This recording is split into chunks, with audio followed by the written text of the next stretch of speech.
Hello everyone, and welcome back to my YouTube channel with another useful and informative video. So guys, in this video I'm going to show you how to reset control center on your iPhone after iOS 27 update.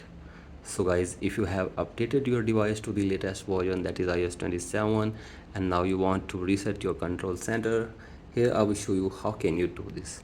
So guys, for that you have to simply watch this video till the end. So guys, first of all, open settings on your device and then scroll it below and go to general and then go to software update, and make sure that you are using the updated version, that is iOS 27.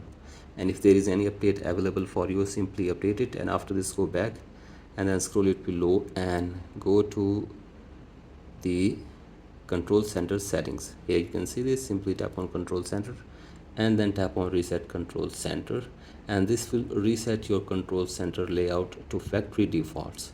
So guys, you can see this, you have to simply tap on reset control center, and after this your control center will be reset to default settings. So guys, in this way you can also reset control center on your Apple device in iOS 27. So guys, that's it for today's video. Hope this video helps you. Please like and subscribe to my YouTube channel as well. Thank you.